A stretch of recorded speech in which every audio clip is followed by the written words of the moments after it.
Ladies and gentlemen, good afternoon. Welcome back to our session. What are we doing today? We're gonna have some demonstration about exercise that you should be doing if you have osteoporosis.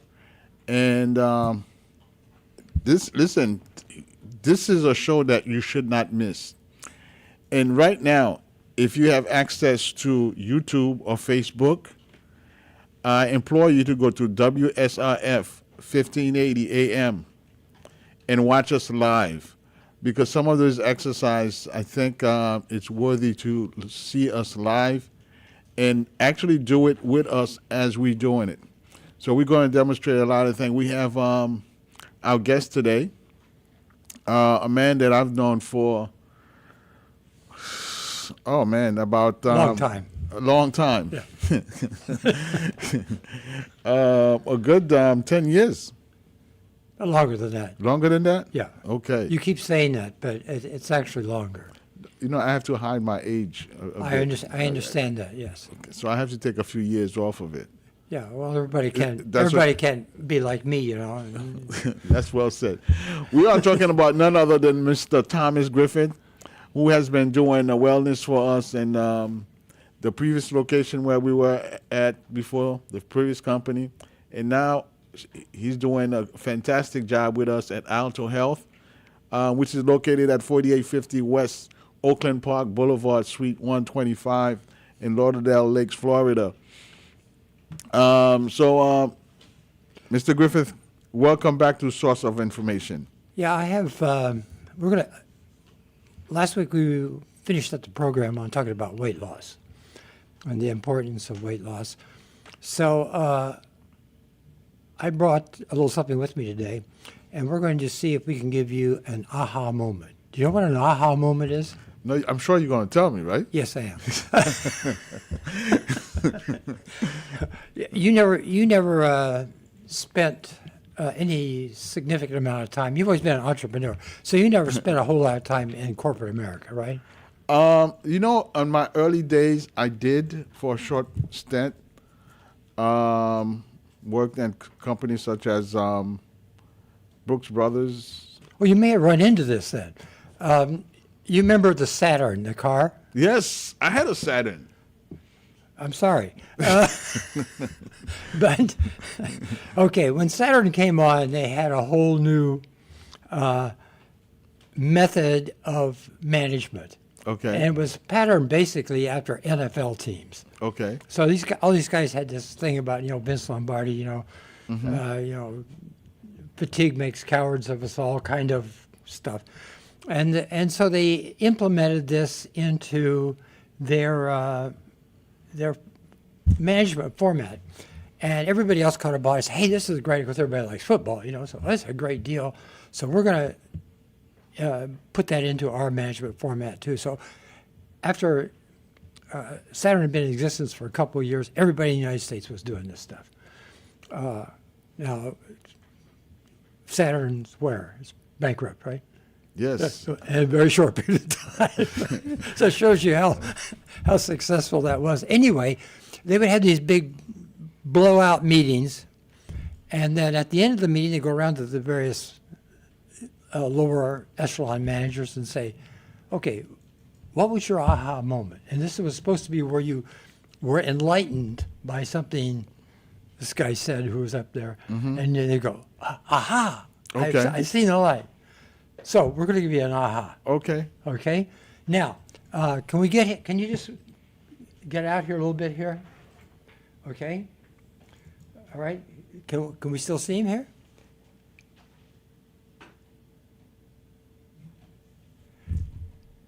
While they're figuring this out, tell me, if a person had, let's say, an optimum weight of, let's say, 150 pounds. Now, at what point would you say that weight gain would be a significant interference to their life and lifestyle? I would actually say about 180, 190 pounds. 190 pounds. That would be 40 pounds over his optimum weight. Right. Okay.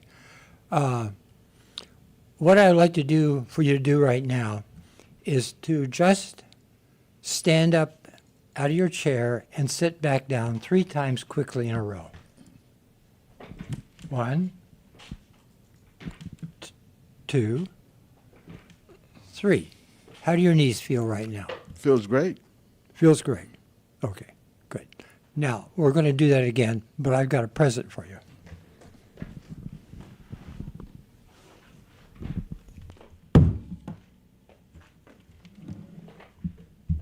Okay?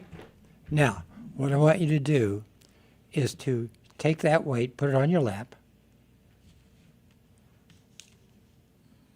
Are you excited? Okay.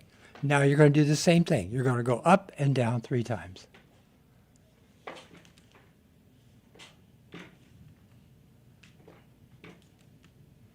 Okay. Did you feel that in your knees? Not really. Did you feel it anywhere? Not really. Should I try it again? Yeah. Okay. Okay. Now, Hold it like this. Right? yes. Sit down.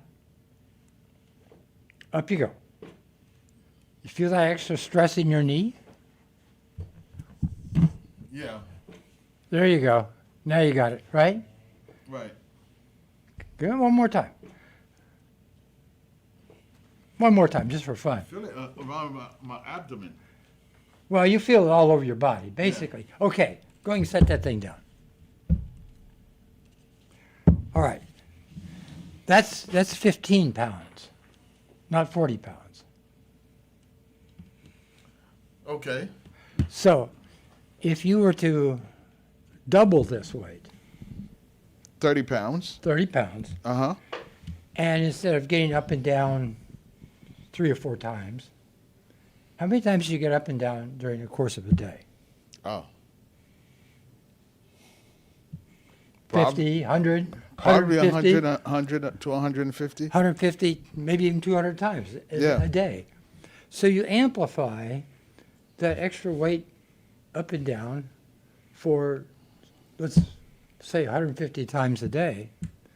Imagine the extra pressure that puts on your joints, not only Exactly. your knee, your ankle, and your back. And that's, like I say, most people, I think, would say, give the exact answer that you gave in terms of what is the amount of weight that would make a real difference in your life. They would say 30 to 40 pounds. But in fact, I maintain it's much less. It's probably this 15 pounds. If you're carrying around an extra 15 pounds, that's that much added. Yeah, over time, it will have a great impact on your joints. Yes. Now, I mean, in the United States, I don't think for the average male we consider him to be obese unless they're like 50 to 60 pounds. And morbidly obese is 100 pounds, 110, 120 pounds. So that's maybe a little bit of a shortcoming in our, our healthcare system, our approach to healthcare, is that we sort of allow obesity in our country as an ordinary thing.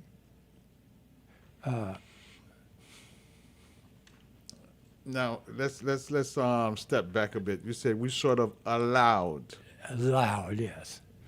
obesity to be a norm. Yes, I'm paraphrase you a bit. you did. Is it because that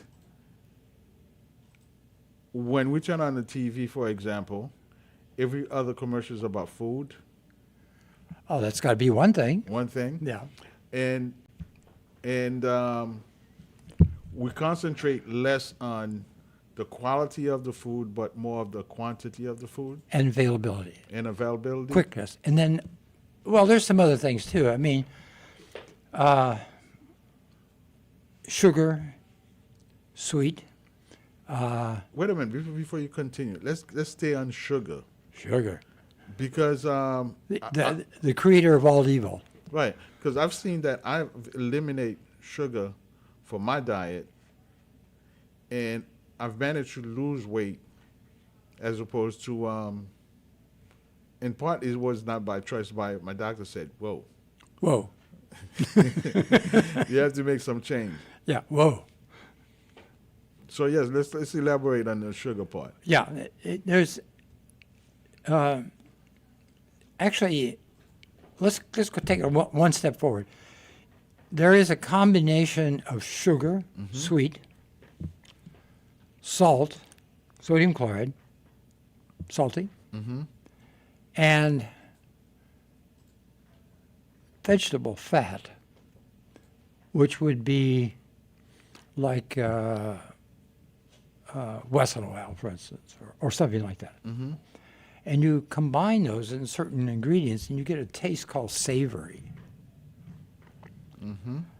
And if you want to taste savory, get yourself some Cape Cod crinkle cut potato chips.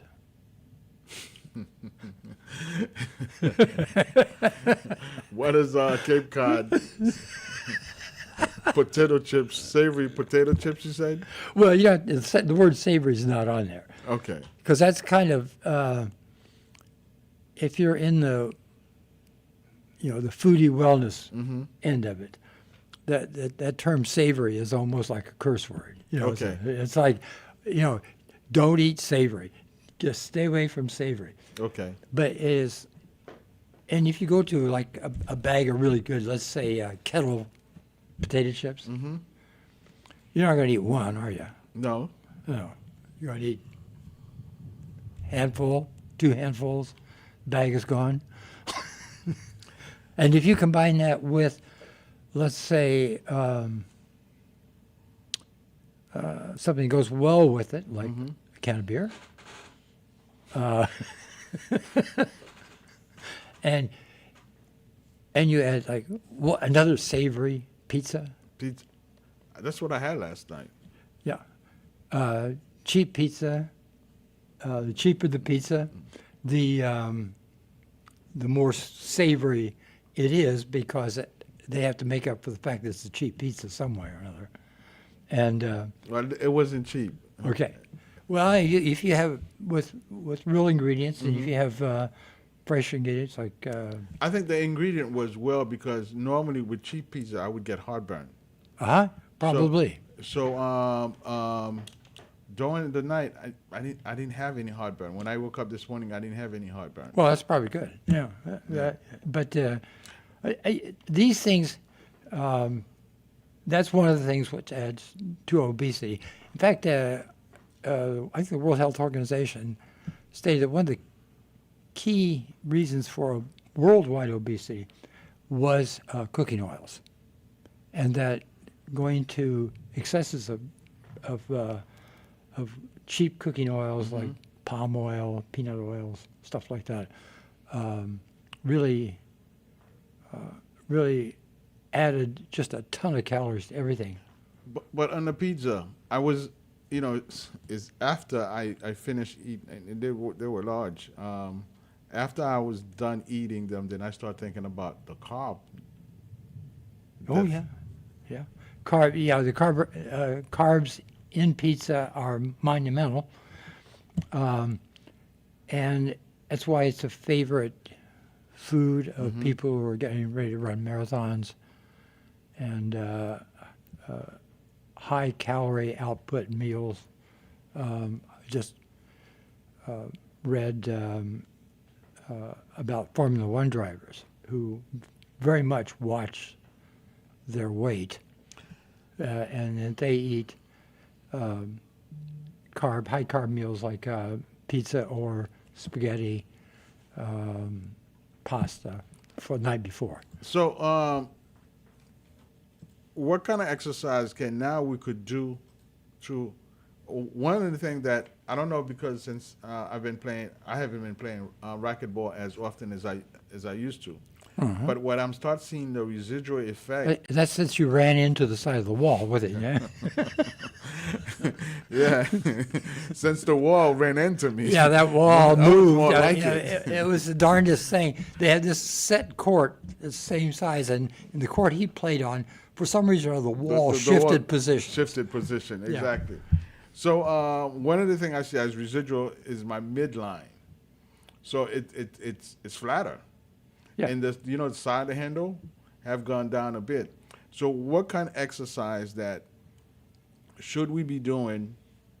And I say we because we have to Bring that we up, yeah. yeah, we not only we concentrate on the younger population, the middle-aged population, and the older population also. Because if you start controlling your weight at an early stage, then it's a good chance when you get in your later stage, everybody will look more like you. I was thinking about this lady that a family of a friend, and I'm going to mention her name. Nobody will know who she is anyway. Maude. She's, I think she's in her mid-70s. The lady is, and she walks, and I might be mistaking her age. She might be even more than that. And if you're watching, sorry, I'm hoping that nobody recognizes who I'm talking about. But yeah, she go up the stairs when she visit us. She goes up the stairs, and there's a French word called coquette, and she goes up the stairs with no problem at her age. So somebody like that, we have to find a way to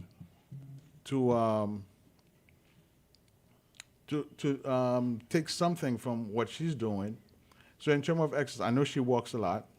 She would go out walking. What exercise would you recommend? And I'm sure you're going to give us some example what to do.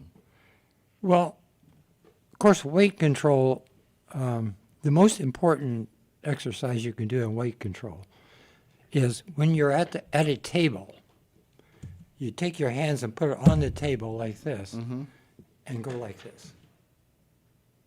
Push away. And that gets you away from the food. Okay? So the push away is the most important thing for maintaining weight. So let me see. What you do is just this. Yeah. See you later, guys. That's enough. It depends on the food. Well, I mean, look, salad has very, very little calories, okay? If you eat a standard bowl of salad. But if you eat a boxcar full of them, everything is upon amount. While we're on salad, the gluten, how it's Croton. You call it croton? Okay. Croton? Okay. What do you call it? Crouton. Crouton. Yeah. That's the same thing. Same thing. Okay. It's that little toasty part that they throw on there. Yeah. Is it good for you? No. You're just going to spoil my salad. The salad, salad's made up of Vegetable and usually leafy greens, and hopefully you're not using that nasty iceberg lettuce. Stay away from that. which lettuce? Iceberg. Iceberg is the standard head of lettuce that you get at the grocery store. Okay. Now, it's easy to grow, it's fast to grow, it has a long shelf life, has virtually no nutritious value. So you stay away from that. Yeah. You want stuff that's green. The deeper green, the better. Spinach, arugula, romaine lettuce. If you go to your even Publix or Winn-Dixie or any of those stores are going to have probably 8 to 10 selections of leafy salad vegetables that you can use in place of the iceberg lettuce. They're a little more expensive, but well worth the price. So then you're going to have maybe carrots or maybe radishes or tomatoes or anything like that. So it's all good for you. It's all good for you. In fact, you would have a variety of different colors. We want different colors in our food. Right. And I got a professional certificate in nutrition from McGill University up in Montreal. And the first day of class, the guy said, "I'm going to show you a picture of a health food store." And it was the produce section of a supermarket. Mm-hmm. This is a health food store right there. That's where all your if you want to be healthy, buy your food here. Instead, the produce section. The produce section, yeah. So anyway, so you have all this great stuff, and then, well, I think I'll throw on some chopped up bacon, some Now, hold up. croutons. You're gonna put. I thought bacon was not all that good for you. It is not. So that's what I'm saying. You've got all this healthy food sitting there, and then you put on bacon bits, you put on croutons, you put on salad dressing, pour it on, so you hide the taste of the salad, and then what else you can put on? There's all kinds of stuff you can put on them. So, now on the other hand, all oils are not the same. So if you put olive oil. Olive oil. Yeah. So Pure. pure olive oil is much better. Oh, infinite. Okay. It's basically a superfood. And you have to have, one thing you have to be careful about the olive oil, you have to make sure that it's quality olive oil, that it's real olive oil, because there's a lot of people are selling olive oil that really isn't olive oil. How do you know the difference? Well, you have to read the label, Okay. and you get what you pay for, pretty much. If you're buying the cheapest olive oil you can get, you're going to get the cheapest olive oil you can get. It may not all be olive oil, So, so you have to pay. You have to pay a little bit of money for it. So moving away from the salad now, what was the next thing you were about to mention? You mentioned the salad. Yeah. So eating salad now. Anything you get in the produce department, carrots, green beans, asparagus in particular. Any of those vegetables are good for you, and you want a variety of colors. When you look at your plate, if you've got some red, you've got some green, you've got some yellows, whatever, that's good.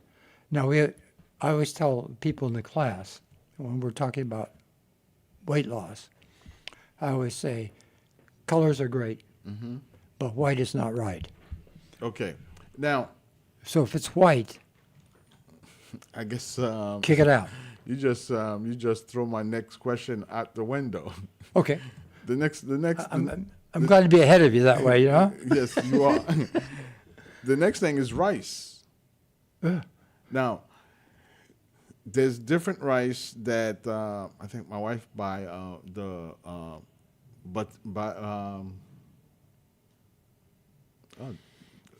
I forgot the name of the rice. It escaped me. But it's made for people that's diabetic. It's the name that escaped me. By the way, if you have any question, you could call now 305-945-1580, 305-945-1580. We welcome question. If you have any question regarding the subject we're talking about right now, whether it's in English, whether it's in Creole, I'll translate it, and we're going to get an answer back to you right away. Again, the number to call is 305-945-1580, 305-945-1580. Yes. Batsima, something like that, is the name of the rice? One thing is that wild rice isn't rice. Wild rice is a grain. So and wild rice is okay to eat.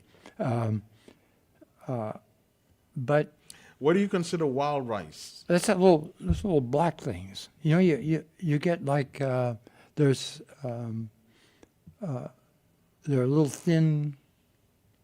For your Thanksgiving dinner. Do you have Thanksgiving dinner? Yeah, sometime. But you don't have the traditional Thanksgiving dinner.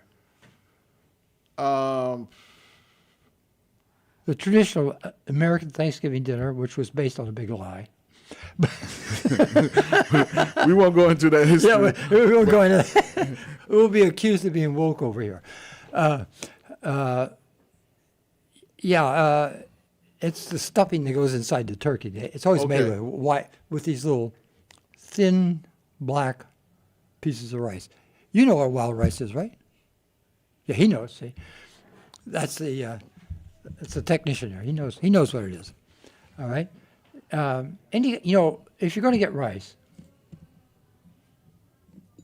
try to get brown rice or unhusked rice, because the husk contains a lot of vitamin B, a lot of minerals, but it also has the majority of the fiber. Okay. Now, if you get a rice and you wash it 2 or 3 times, is it removing? No, not likely. Not likely. Yeah, because that part of the rice, when they remove that rice, that brown part of it. That's a pretty serious process, I think. I don't know. I'm not an expert on rice. So in terms of let's get back to the weight loss. So in terms of rice, and I've had the experience, and I've used that example often while I'm on the air, where my experience was, at one point I was eating a lot of rice and put some sauce, whether it's white sauce, and then afterward I am so full and I just sit there and then go to sleep. Yeah. And then is when after a while I found out my belly was getting bigger. When I looked down, I saw a belly. Literally can't see anything south. So when I went to my doctor quickly said, well, you have to make a change. So that's when we start going to exercise. Yeah. And exercising that we were doing sort of basically reverse what was about to happen. And we kept doing it for a long time, 4 or 5 years. Well, okay, exercise is good and will help with weight loss, but you cannot just exercise and get rid of weight. If you're, say, 50, 60, 70 pounds overweight, which a lot of people are, I weighed one of the patients that is in the class, and this person's like 5'2", maybe 5'2". Mm-hmm. And I put her on a scale, and 174 pounds. I go, that is not possible. I mean, this person that size cannot weigh that much, but she does. And The scale doesn't lie. yeah, and I said, you got to lose weight. You got to do it. But when you load up on carbs like you would, most people when they have rice, they don't have like the standard serving of half cup. No, it's more like 6 or 7 cups. Yeah, and then you put stuff on top of it. Especially if you're putting legume on top of it. Oh yeah, forget it. No. Oh yeah, beans and rice. Yeah. Yeah, and then the beans are cooked in pork fat. Well, that's the good point you brings, because that's why you have to be very careful where you're getting your food. I have a great problem eating out now. So do I. Because then the ingredient was going into the food, and when you get home, you feel heavy and heartburn and all that. Yeah, and particularly at lesser expensive restaurants. You know, of course, you go to a good restaurant where they're going to prepare fresh food and do it in, now you're talking, you know, you spend a month's wages, you know. So if you go to the cheap places, they're making money by cutting costs somewhere, and it's what goes on the plate, which goes inside you, and you should be, you know, conscious of that. So you say exercise really is not going to help you lose weight. So do you have to? No, I would say I said it won't be on its own. It'll help, but it won't be on its own. So you have to do a combination of dieting and exercise. Correct. Yeah. Okay. So now when you take someone, like for example, one of your clients, your patient that you're dealing with on a weekly basis, individual like that's, I think the lady you're talking about, she's probably in Mid-70s. mid-70s, Yeah. Mid to late 70s. Yeah.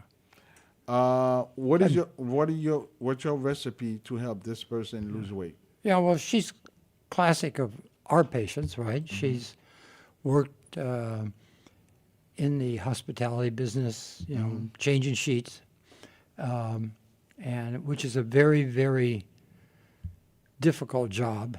Most people don't realize just really how hard that job is. And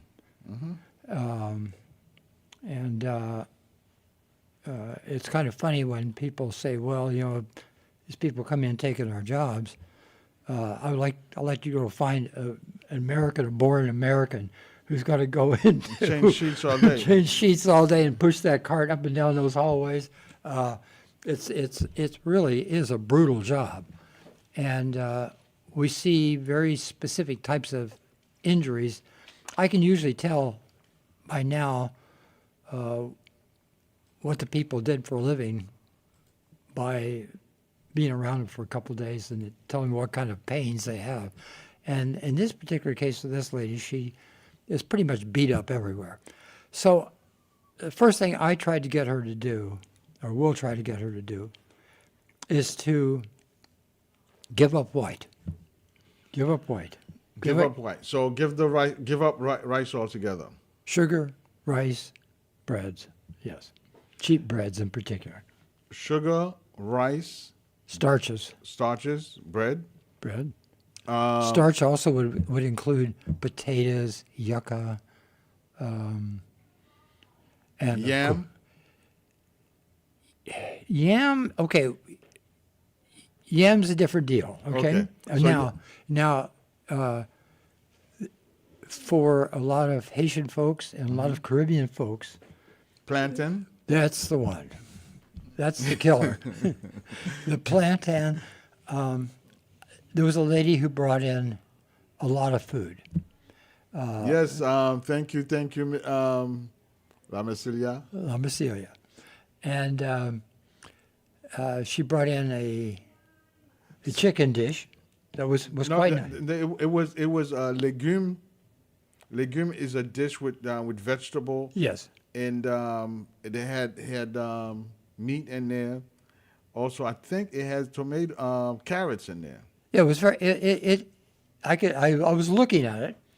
I said, okay, I'll eat this, and I ate some of it. You know, I didn't get a chance to taste it because I was running around. When I'm at the office, it's like. And then she had a chicken dish there. That was pretty good, and again, it looked fine to me. I ate it, but then she had a thing of plantains and bananas. Yeah. And so Julie says, "You want some of this, right?" And I, no. But the plantain is supposed to be good for you for, I think, gas. Gas? Yeah. I don't know. I missed that one. Oh, okay. But it's just the sheer calories, and if it's cooked in like oils and stuff like that, well, the plantains you get at like Pollo Tropical are deep fried in some kind of oil or something. So not only do you get the plantain and the sugar in the plantain, but then you get tremendous amount of fat in the oil. Yeah. 305-945-1580. 305-945-1580. Call us with your question.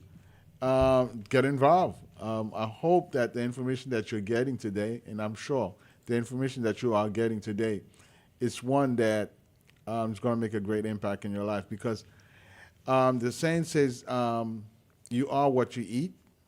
So what you put in reflect on how you look. You guys, my technician guys,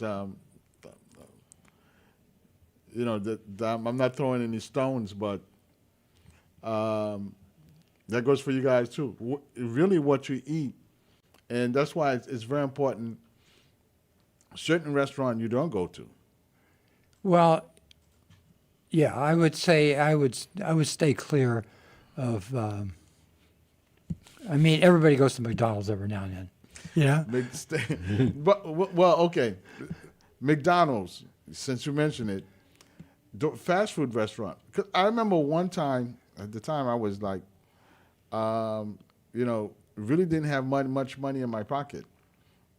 And we used to go to Checkers. Yeah. I did that just getting the fries for a week.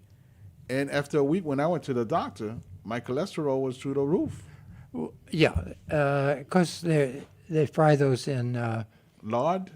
no, beef fat. Oh, okay. Yeah, I think is what they use. There was about 20 years ago now, there was a big push for cars to have diesel motors, and I had one. I had an old Mercedes with a diesel motor, and we started using biodiesel in the car. And biodiesel was primarily, in this town, was derived directly from fast food restaurants. They go in and suck out the used up oil and make it into diesel fuel and put it in the cars. So you were driving down the road and you smelled like a French fry. But that should give you some indication of what that stuff really is and what it does. All right. One other thing we might want to talk about too is that, we talk about, watching your carb intake, watching your fat intake, getting plenty of protein. But I'm a great believer in the balanced format, and it's the 50-30-20 split. 50-30-20 split. Yeah, 50% of your calories is carbohydrates, but you want complex carbohydrates, which would be like fruits, vegetables, stuff with a reasonable glycemic index. 30% of it is going to be fat. You have to have fat, and that includes cholesterol. And then what? That includes cholesterol. Okay. Now, glad Doc isn't on right now because he would be screaming at me. We'll get him on. We'll get him on. What are you talking about? Yeah, but you have to have cholesterol. Your brain works off of cholesterol. We were possibly going to talk about osteoporosis today. Yes, let it Yeah. on. Yes. I was doing some. We could save that for later on, but continue with your thought. Yeah, well, I was doing some study before I came in here on it, and I was surprised at the important role that cholesterol plays in preventing osteoporosis. Okay. So anyway, you need fats. Yeah, you need a certain level of fat. You need a certain level of fat, and of course you need protein. Now, carbohydrates and proteins both give you 3 grams or 3 calories per gram. Should we explain what a calorie is? Please do. Okay, calorie is a measurement of heat. And I think 1 calorie raises 1 gram of water 1 degree Celsius. So it's actually a degree of heat. How much heat that particular amount of food can create in your body. Heat, of course, is energy. We use energy. So 3 calories per gram for carbohydrates, 3 for proteins, 9 for fats. So even though you got more fats than you have in terms of calories than protein, it's actually very little amount of fat. So you want the fat, but you have to really watch how much you're putting in there. So you want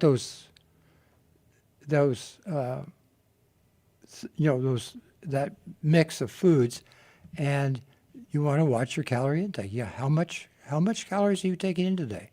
How much are you going to use? If you sit down and you have a sandwich and you have a couple pieces of toast in the morning, you put 300 calories of cream into your coffee in the morning or tea, and then you go at dinner, you're putting in 2 or 3 cups of rice and whatever. It adds up. Now, if you want to really throw yourself into a tizzy, add a couple of sodas, maybe a candy bar, some dessert, and next thing you know, you're on your way. You're on your way to where? Obesity.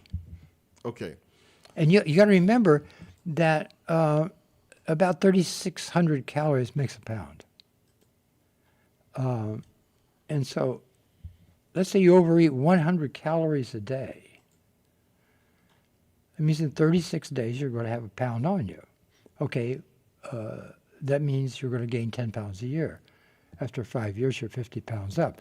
Okay, a standard candy bar that you get at the grocery store, just those little like Mars bars or Milky Way or something like that, they're about 200 to 250 calories. How effective those energy bars are? Well, they. I bring one with me to work. Because I don't like the sandwiches there. I'll let Julie know that. I know Julie knows I don't like the sandwiches there. She doesn't understand why I don't like the sandwiches, but Well, because it's white bread. yeah, and she said, "Well, no, it's wheat bread." Well, wheat bread is white bread with brown sugar in it, basically. Wheat bread is white bread with brown sugar. Yeah. So when it says 100% whole wheat, No, that's different. oh, okay, Now, 100% whole wheat means it's 100% whole wheat. okay. But if it's wheat, it just says wheat. That's just white bread With brown sugar. with brown sugar. Or maybe it has some whole wheat in it. It might have like 2% or something, Now, whole wheat bread it takes some getting used to because it has a kind of a bitter taste, I don't see that. Well, you're used to it. I don't either. Yeah. It doesn't bother me. I don't see that. But I'm used to it. But I brought some bread to class last week, I think it was. I chopped it up and give it. I said, "Will you eat this?" And the majority was asking, what was that? But now this was bread that didn't have any wheat in it. It was what they call gluten-free. Okay. And a lot of seniors, as they get older, become gluten intolerant, and you get what we call gluten belly, where you eat a slice of bread and you look like you're about 6 months pregnant, and that's just the gas built up from the gluten. So you recommend that you stay away from bread? Yeah, if you're losing weight. If you're losing weight? Yeah. Would you replace it with wheat bread? No, I would replace it with gluten-free bread. Gluten-free bread. Yeah. Okay. And you can buy that at any grocery store now. Why wouldn't you replace it with wheat bread? Well, whole wheat, even though it is whole wheat. Mm-hmm. Let's get our terminology right here. Wheat bread? Mm-hmm. No. Whole wheat. bread. Whole wheat. Yes. But it still has gluten in it. Would you replace white rice, the rice, or with wheat? Wheat. No, Why? because the wheat's got gluten in it. Like you Okay. mean like the wheat, what do they call them, the seeds that you cook up and. Would you replace? We haven't gotten into ice cream, which is an area that could get you into a lot of trouble.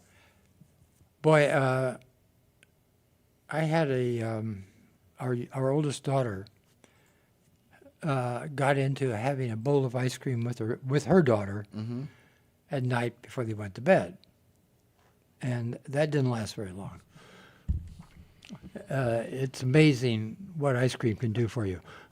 Let's talk about it because I'm sure a lot of people that are listening, they become addicted to ice cream. For a while, this exactly what happened to me because every 2 nights, I think we have our first caller. We're going to take this call before I continue with my train of thought. No, Okay. yes. So every 2 days, I would have one of those cup of ice cream, not only filled to the top, but go a couple level up. Sure. And I didn't feel it at first, but there's certain areas of my life that it affected, and I couldn't understand it until I went to the doctor. And when I went to the doctor, and he said, your A1C is through the roof. The A1C is the measurement of sugar that's in your blood in the past 6 months. So I had to quickly give that away completely. So let's talk about ice cream, the impact it has on your life. We don't have much time, so. Well, ice cream is full of sugar and it's full of fat. Yeah. So, and calorie content is just massive, particularly if you're getting girl ice cream, which is like cookies and cream and cookie dough and all of that crap. So you should stay away, if you're trying to lose weight, Stay away from ice cream. stay away from ice cream altogether. Yeah. Okay. If you're one of those people that takes the Breyers quart carton and sits on the couch and watches TV and spoons it out of the quart carton. For some reason, you can't eat a cup of ice cream. It seems like No, you got to have more. But again, you're looking at savory. What is in there? Fat, sugar, salt. So let's stay away from sugar, from ice cream. How about, and we talked about the main course. Now we're on the dessert course. Yeah. How about apple pie, cake? It's all the same. I mean, keep getting back to Thanksgiving here. Around Thanksgiving, those pumpkin pies are hard to resist. I love pumpkin pie. But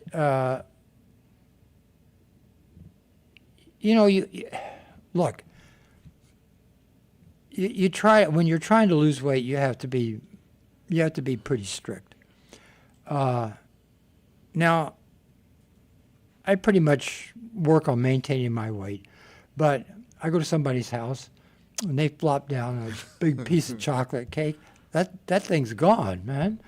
You forgot about I'm not going to turn that down. your regimen. Yeah, I'm not going to say I never eat steak. Okay. At that time, it's kind of rude to turn it down too. Yeah, it is rude. Somebody fixes something for you, and eating is one of the great pleasures. Remember, I said we only had the three pleasures: eating, sex, and play. Yeah. So eating is a pleasure, and it's fun. So you want to try things, you want to eat things, and you want to, somebody, like say, brings you out some prime rib or something like that. Well, I don't eat that stuff, but hey, it looks pretty good. I'm going to eat it, because it's one side. Now, the next day, you don't go somewhere else and get another prime rib. That's it for a while. Yeah. Now that you're on ribs, if you're trying to lose weight, ribs, steak. Should you maintain it to a manageable level, or should you go all on board? I would say manageable level. Now, ribs, that's tough. It's a tough. That's a tough one. Yeah. I mean, I go to a barbecue place. The first thing I'm thinking is slab. The slab of it. Now, what about fish, seafood? Again, that's probably the best thing you can eat as long as you're in the right area, the right fish. There's a lot of problems with a lot of fish these days, and you have to be very careful. You have to know a little bit about what you're looking at, what you're buying. Stay away from tilapia for sure. Okay. Stay away from king mackerel for sure. Okay. There's some reports of orange roughy, which we don't get that around here much anyway. How about red snappers? Most Haitians eat red snappers. Yeah, red snappers are okay as long as you get them small. Oh. I usually get a big piece, and we eat that throughout the week. Snapper is a reef fish, like grouper. And you do have that somewhat opportunity to get cicatera. Okay. And that will mess you up. The smaller snappers, the smaller fish, tend to lessen the risk. With the rest of the time that we have, alcohol, wine. Oh. Okay, you have a minute to talk about that. What impact does it have? A glass of wine, Alcohol is terrible for you. red wine, Terrible for you. white wine. Same. Now, will I go home tonight and drink a glass of red wine? You bet. That's the first thing I'm going to do as I walk through the door. And now my wife has been told she has fatty liver, which is something that old people do get sometimes. And so she's really going to 30-second. super strict diet, and she will not have wine, particularly when we go to Europe, which is bum her out. Ladies and gentlemen, it's been a pleasure to have Tom Griffith with us. I hope you guys did find this show very interesting. Go on WSRF 1580 AM and on YouTube or Facebook. Subscribe. I love you guys. A bientôt. Bye-bye.